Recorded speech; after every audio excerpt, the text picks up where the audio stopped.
여러분은 책을 얼마나 읽으십니까?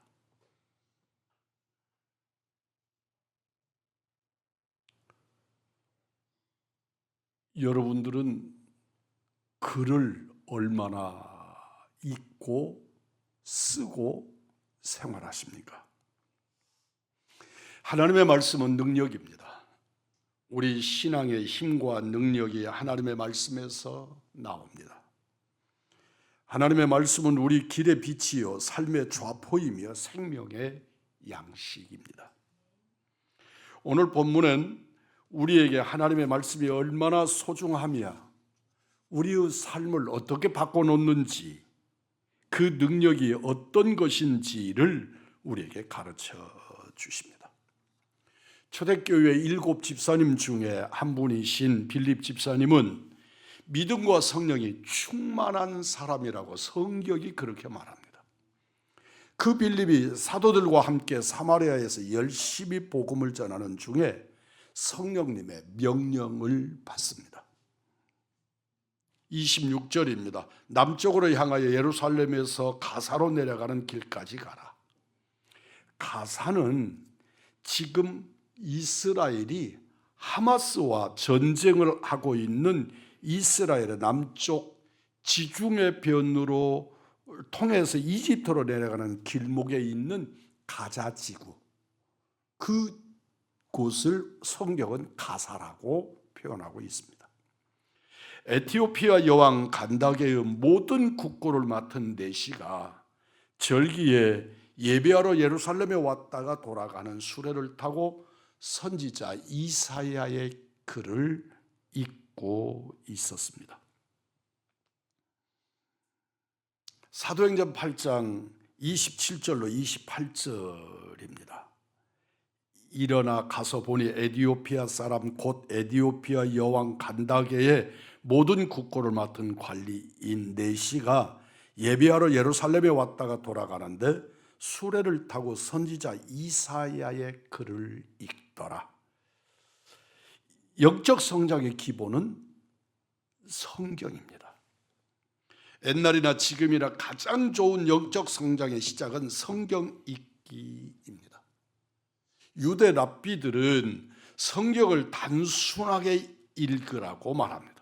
성경을 단순하게 읽어라, 반복해서 읽어라, 소리내서 읽어라, 그리고 마음판에 새기라고 교훈합니다. 안식일에 회당에서 2시간 이상 예배를 드리는데 그 중에 1시간 가까이가 성경 읽기입니다. 그러니까 지금 유대 회당에서 2시간의 예배를 드리는 중에 1시간 이상이 성경 읽는 시간에 할애하는 것입니다. 우리가 성경을 읽으면 죄를 깨닫습니다. 성경은 선과 악, 진실과 거짓을 판별하는 표준입니다. 죄는 나쁜 행동만이 아니라 하나님을 떠난 상태를 죄라고 말합니다. 사람들의 마음속에 있는 악한 생각, 악한 계획이 죄라고 말씀합니다. 사사기 3장 7절입니다. 이스라엘 자손이 여호와의 목전에 악을 행하여 자기들의 하나님 여호와를 잊어버리고 바알들과 아세라들을 섬긴지라. 자기 하나님 여호와를 잊어버리는 것, 그것이 죄입니다. 바알과 아세라를 섬긴 것의 원인이 마음으로 하나님을 잊어버림으로써 시작된 것입니다. 성경의 약속, 성경은 언약의 책입니다. 성경학자들은 연구에 의하면 성경에는 7487가지의 약속이 있다고 말합니다. 저는 이거 헤아려 볼 수 없습니다. 그러나 성경학자들에 의하면 7487가지의 약속이 있다고 밝힙니다. 구약은 예수님이 오신다는 약속, 신약은 다시 오실 예수님에 관한 약속입니다. 그래서 우리는 구약을 표현합니다. 주님이 오시겠다고 하는 메시아의 이 땅에 오심을 표현한 말씀이 구약 성경이고, 오신 메시아에 대한 말씀이 신약 성경입니다. 바꾸면 그 두 가지를 합치면 메시아입니다. 메시아에 관계되는 모든 것이 성경입니다. 치유의 약속, 임마누엘의 약속, 구약의 약속, 심판의 약속, 기도 응답의 약속, 하나님의 약속은 하나님이 사인한 수표, 언제나 사용하며 형용이 되는 그 수표와 같습니다. 그 위대한 수표가 성경에 7,487개나 있다는 표현이 됩니다. 하나님의 말씀은 약속입니다. 성경을 읽으면 반드시 위로받고 도전받고 격려받습니다. 읽지 않다가 어느 날 갑자기 어려운 일을 당하고 성경에서 찾으려고 하니까 버벅거리기는 하지만 그래도 말씀을 읽으십시오. 그 말씀 속에 위로의 말씀이, 그리고 언약의 말씀이 있습니다. 시편 119편 50절입니다. 이 말씀은 나의 고난은 중의 위로라. 주의 말씀이 나를 살리셨기 때문이니라. 107절입니다. 나의 고난이 매우 심하오니 여호와여 주의 말씀대로 나를 살아나게 하소서. 우리 주님은 우리의 기도를 들으시는 줄 믿습니다. 하나님의 말씀은 우리를 고치시고 격려하십니다. 하나님의 말씀은 나에게 겸손을, 다른 사람에게는 사랑을 가르쳐 서로 격려하게 하십니다. 성경을 읽으면 겸손해집니다. 성경을 읽으면 다른 사람을 불쌍히 여기는 은혜를 받습니다.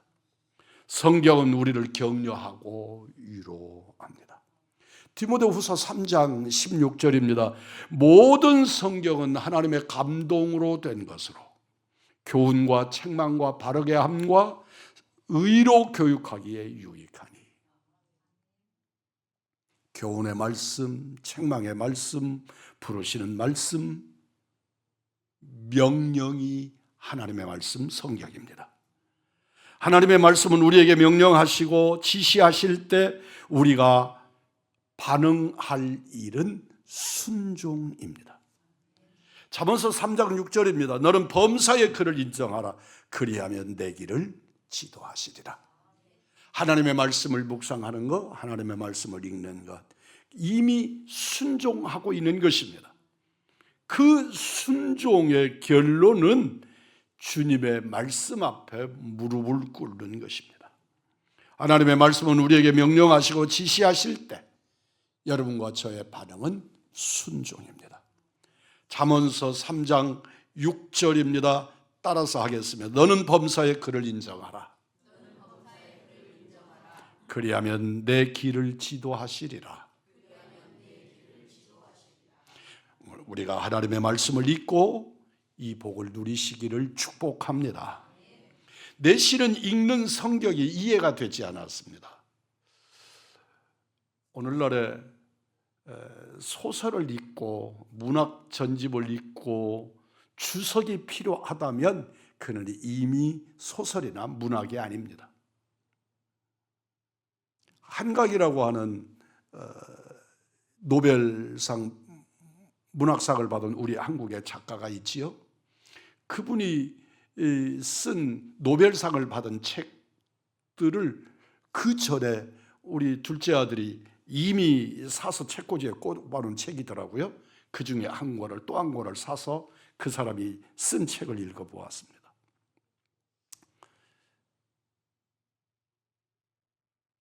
조금도 또 다른 설명이 필요가 없습니다. 첫째는 내가 대한민국 사람이기 때문이고, 두 번째는 그 문학 소설은 소설이기 때문에 그렇습니다. 그런데 성경은 이스라엘 사람이라면 그 성경을 읽음과 동시에 제가 한강 작가의 글을 읽고 바로 소화가 되듯이 소화가 될 것입니다. 그리고 그 시대를 살고 있는 사람들은 그랬을 겁니다. 그런데 2000년의 세월이 흘러갔고 문화가 달라졌고 언어가 달라졌습니다. 지금 우리들이 성경, 그것도 번역된 성경을 읽으면서 한 번 읽음으로 모든 것이 다 깨달아지기를 바라는 것은 넌센스입니다. 그런데 그때 당시 성경 시대마저도 이 이디오피아, 에티오피아 내시가 성경을 읽으면서 이해가 되지를 않았습니다. 오늘 우리들은 더욱더 그렇습니다.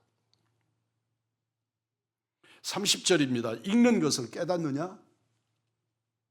내시가 대답합니다. 지도해 주는 사람이 없는데 어찌 깨달아질 수 있겠는가? 읽는 말씀을 이해하기 원하면 나에게 주시는 은혜의 말씀으로 받아들여져야 합니다. 하나님의 말씀 성경이 나와 구체적인 관계를 가질 때 살아계신 하나님의 말씀이 내게 주시는 레마가 됩니다. 여러분은 성경을 내게 주시는 하나님의 음성으로 들으십니까? 도대체 이 말이 왜 이 말씀을 하시는 거야? 이 말씀을 어쩌라고 하시는 거야? 그래서 내게 입에 꿀처럼 단 말씀만 아멘하고 소화되지 않는 말씀은 뱉어내는 우리들은 아닙니까? 여러분이 예배 때마다 항상 은혜 받을 수 있는 비결은 말씀을 설교자의 말씀으로 듣지 아니하고 하나님의 음성으로 듣는 것입니다. 오늘 이 시간에 주의 종이 말씀을 증거합니다. 거기에는 오늘 우리들은 문화도 있고 주의 종의 주관적인 해석도 있습니다. 그러나 증거되는 하나님의 말씀으로 여러분이 받으면 주님은 여러분에게 주시는 레마의 말씀으로 이 시간에 허락해 주실 줄 믿습니다. 성경을 읽을 때도 그렇습니다. 성경을 읽고 주의 음성을 듣는 순서가 느헤미야 8장 8절로 9절 말씀에 기록되고 있습니다. 하나님의 율법책을 낭독하고 그 뜻을 해석하여 백성에게 낭독하는 것을 다 깨닫게 하니 백성이 율법의 말씀을 듣고 다 우는지라. 먼저 읽습니다. 공동체적으로는 낭독합니다. 그 뜻을 해석합니다. 그것을 오늘 우리들은 설교라고도 말하고 말씀 증거라고도 합니다. 백성에게 낭독하는 것을 백성들이 그렇게 함으로 깨닫게 됩니다. 백성이 율법의 말씀을 듣고 해석되는 하나님의 말씀을 듣고 백성들이 은혜를 받고 울었다고 성경은 기록합니다. 여러분은 말씀을 듣는 중에 울어본 적이 있습니까? 우리에게 그런 은혜가 임하기를 축복합니다. 말씀을 읽습니다. 해석합니다. 그리고 삶으로 분별하며 적용합니다. 읽고 해석하고 적용하는 것입니다. 말씀을 해석하는 과정에는 세 가지가 필요합니다. 첫째는 성령의 감동하심입니다. 하나님의 말씀이 레마가 되게 하는 변의의 과정입니다. 모든 성경은 성령의 감동으로 된 것을 믿으십니까? 디모데후서 3장 16절입니다. 다시 받듭니다. 모든 성경은 성령의 감동으로 된 것으로. 하나님의 말씀은 성령의 감동으로 기록된 하나님의 말씀이신 것을 믿으십시오. 성령의 감동이라는 말을 원어로 직역하면 하나님이 숨을 내쉰다입니다. 하나님께서 내게 그 말씀을 심어주셨다는 말씀이 되는 것입니다. 하나님의 숨을 내쉬며 생기를 우리에게 불어넣으실 때 우리는 하나님의 말씀을 깨닫게 됩니다. 이사야 50장 4절로 5절입니다. 아침마다 깨우시되 나의 귀를 깨우치사 학자들같이 알아듣게 하시도다. 성령님이 우리 귀를 열어주셔야 우리가 하나님의 음성을 듣게 되는 줄 믿습니다. 그러므로 우리는 기도하면서 주여 오늘 또 말씀으로 은혜 받게 하여 주시옵소서. 내가 읽는 하나님의 말씀이 깨달아지기를 원합니다. 내가 읽는 이 시간의 말씀이 레마의 말씀으로 내 심령을 싸매 주시옵소서. 기도해야 될 줄 믿습니다. 두 번째는 묵상입니다. 묵상을 우리말로 표현하면 되새김질, 그렇게 표현할 수 있습니다. 어떤 말씀이든지 한 번 읽어서 깨달아지는 말씀은 없습니다. 마치 딱딱한 음식처럼 씹고 또 씹고 씹어야 합니다. 저는 오징어를 참 좋아합니다. 그런데 마른 오징어를 입에 넣고 한 번에 과일 씹듯이 씹어 먹을 수는 없습니다. 가죽 같은 오징어를 입에 넣고 불리면서 불리고 여러 번 씹고 또 씹고, 나중에는 결국은 아주 잘게 씹어져서 우리는 그걸 삼킬 수 있게 됩니다. 그렇듯이 말씀 묵상은 그런 것입니다. 한 번에 해결되지 않습니다. 그래서 성경 읽기를 가르칠 때 이렇게 표현합니다. 이해되지 않아도 계속 읽으세요. 그냥 읽고 넘어가세요. 그것을 또 다른 기회에 읽게 될 때, 또 다른 기회에 우리 주님은 깨닫게 하실 줄 믿습니다. 때로는 한 번 읽었는데 꿀처럼 설탕처럼 내 입속에서 한순간에 녹아버리듯 하나님의 말씀이 소화될 수도 있기도 합니다. 계시록 10장 9절입니다. 내가 천사에게 나아가 작은 두루마리를 달라 한즉 천사가 이르되, 따라서 합니다. 갖다 먹어버리라. 두루마리가 무엇입니까? 하나님의 말씀을 가죽 또는 파피루스에다가 기록한 편지입니다. 그래서 긴 가죽에다가 또는 파피루스 종이에다가 기록하니까 요한계시록 같은 것만 해도 이렇게 이불 한 덩어리처럼 이렇게 큽니다. 그런데 그걸 받았단 말이지요. 그랬더니 우리 주님이 뭐라고 말씀하셨다? 먹어라, 갖다 먹어버리라고 말씀하십니다. 성경은 기본적으로 따라서 해봅니다. 공부하는 것이 아니라 먹는 것이다.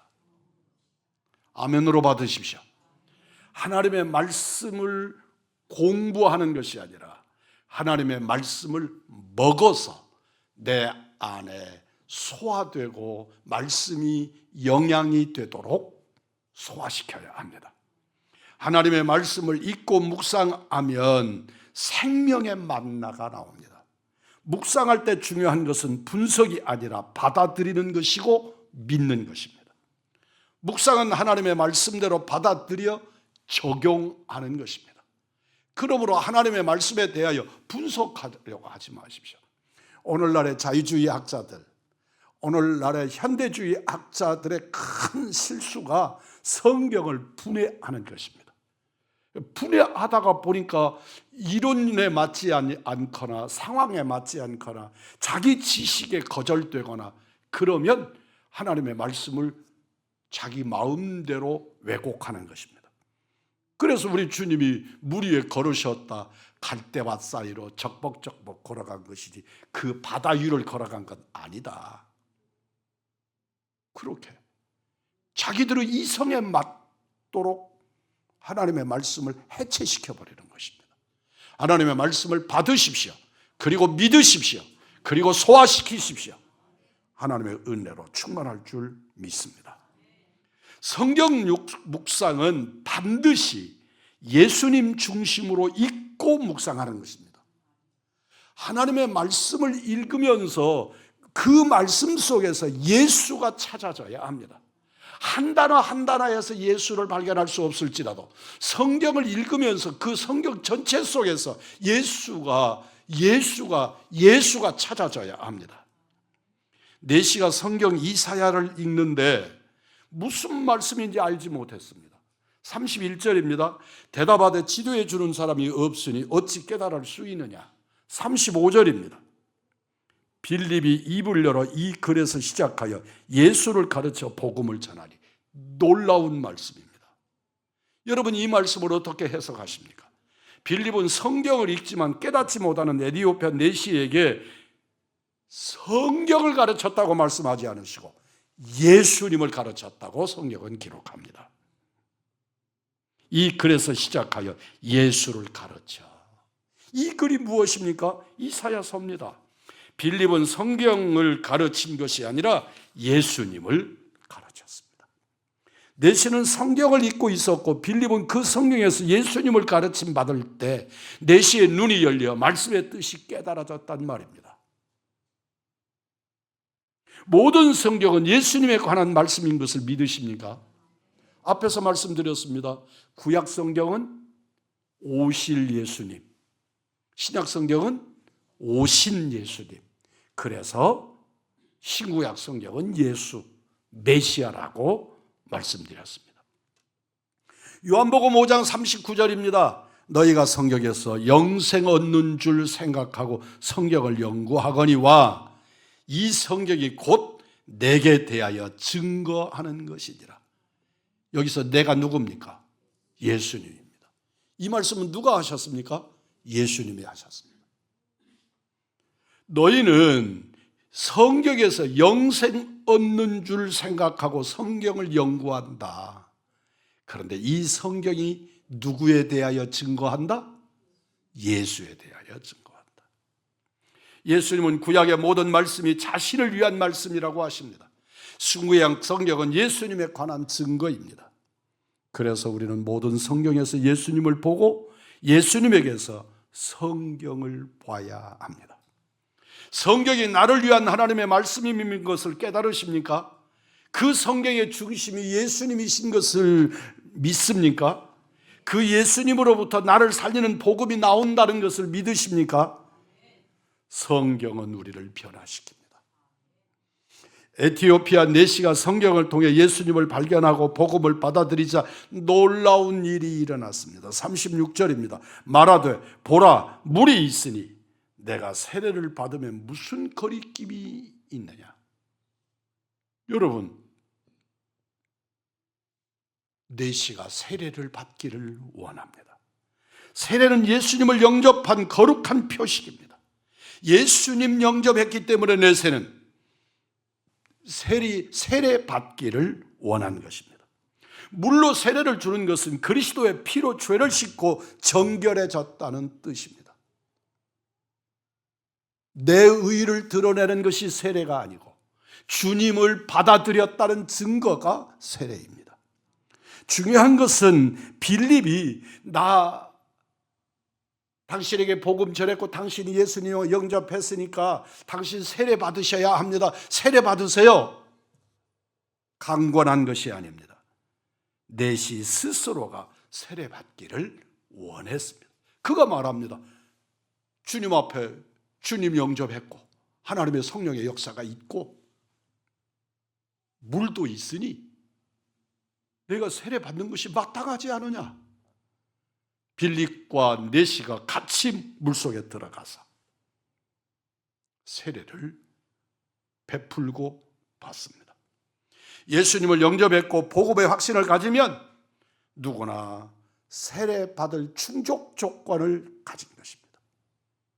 우리는 세례에 대하여 권하면 나는 연약한데 아직 내가 부족한데 잘 모르는데, 여러분 모든 걸 다 아는 사람이 어디 있습니까? 예수님에 대하여 모든 걸 다 알고 세례를 받으십니까? 그때는 하나님 나라에 가셔야 할 것입니다.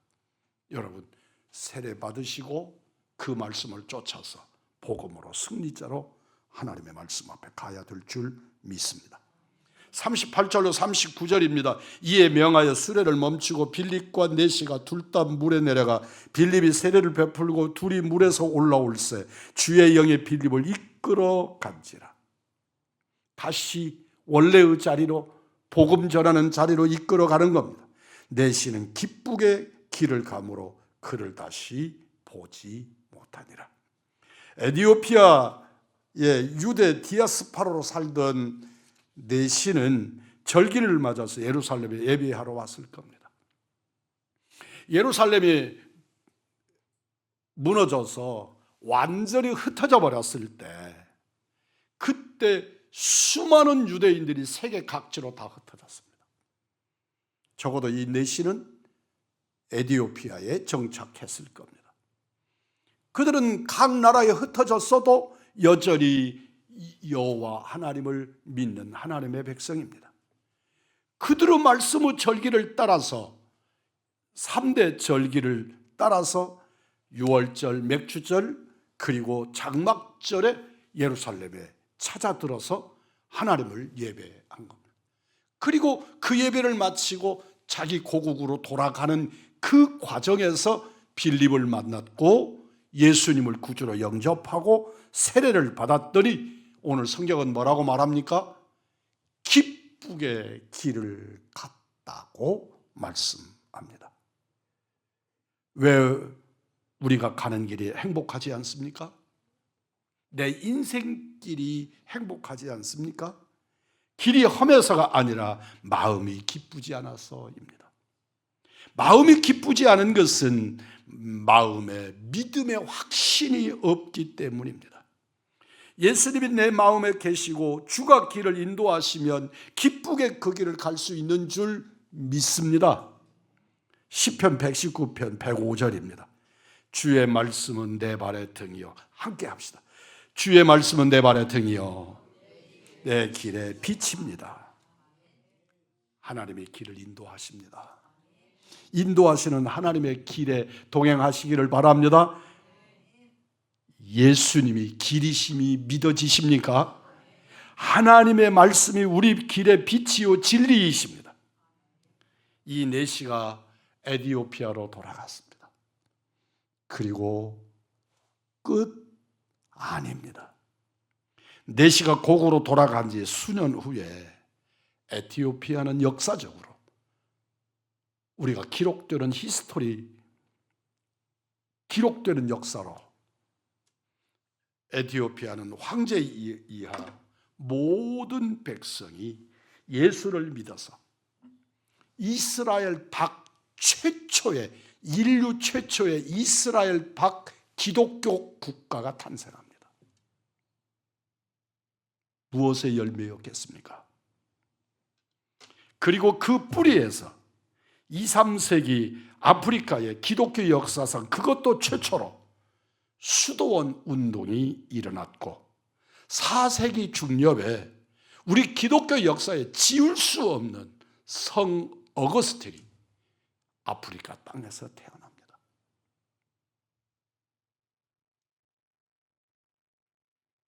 하나님의 말씀을 깨닫고 예수님을 배우고 복음을 받아들이는 한 사람, 내시가 한 권의 책 성경을 통해 놀라운 기독교 역사를 이루어낸 것입니다.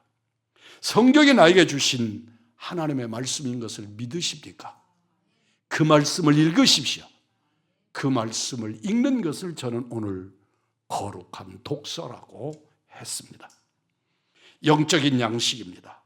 읽고 묵상하여 내 삶에 적용하십시오. 우리 길의 빛이요 우리 삶의 안내자입니다.